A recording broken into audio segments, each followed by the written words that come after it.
અખાદ્ય cheese કેકનો એક video viral થયો છે, જ્યાં કારેલી બાગની સંતુષ્ટિ આઉટલેટના સંચાલકો પર બેદરકારીનો આરોપ લાગ્યો છે। 190 રૂપિયાની ચીઝ કેકમાં એક્સપાયરી ડેટ નહોતી લખાઈ। ચીઝ કેક ખરાબ નીકળતા વિદ્યાર્થીઓએ આ મામલે રોષ ઠાલવ્યો। દુકાનદારે યોગ્ય જવાબ નહીં આપતા યુવાનોમાં રોષ જોવા મળ્યો।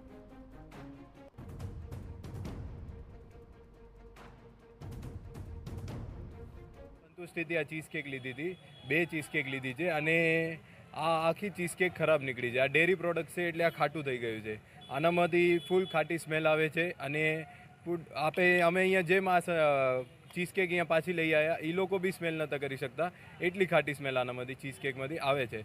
અને અમે એના મેનેજરથી વાત કરી, એ લોકોનો બી કાંઈ અમારા પ્રતિ કાંઈ રિસ્પોન્સ સારો નહોતો। આ અંગે વધુ માહિતી આપવા સંવાદદાતા અંજલિ ઓઝા અમારી સાથે જોડાઈ રહ્યા છે। અંજલિ, જે અખાદ્ય ચીઝ કેકનો મામલો સામે આવ્યો છે, જે અંગેનો એક વિડીયો પણ યુવાનોએ વાયરલ કર્યો છે, જાણવા માંગુ શું હતો આ મામલો? આ મામલે કોઈ કાર્યવાહી કરવામાં આવી છે ફૂડ વિભાગ દ્વારા?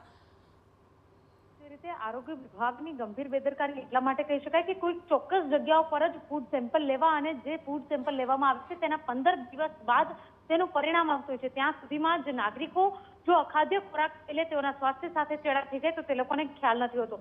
એવો જ વધુ એક કિસ્સો વડોદરા શહેરના કારેલીબાગ વિસ્તારમાં આવેલી નામાંકિત સંતુષ્ટિના આઉટલેટ પર થયો છે, જેમાં જે વિદ્યાર્થીઓ છે કે જેઓ ખાનગી યુનિવર્સિટીમાં અભ્યાસ કરી રહ્યા છે અને વડોદરા શહેરમાં રહી રહ્યા છે, આ વિદ્યાર્થીઓ કેક લેવા માટે ગયા હતા। પેકિંગમાં રહેલી આ ચીઝ કેક તે લોકોએ ખરીદી અને તેની અંદરથી ફૂગ થઈ ગઈ હોય તે પ્રકારની સ્મેલ પણ આવી રહી હતી। દુકાનદારને જ્યારે આ માટે વિદ્યાર્થીઓ દ્વારા જણાવવામાં આવ્યું ત્યારે તેઓ દ્વારા ઉડાઉ જવાબ આપતા વિદ્યાર્થીઓમાં રોષ નીકળ્યો હતો।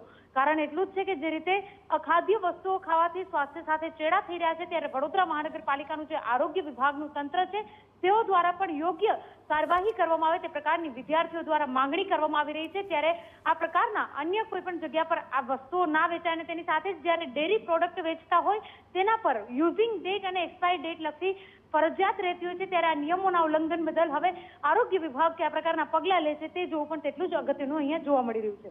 જી બિલકુલ, આભાર અંજલિ।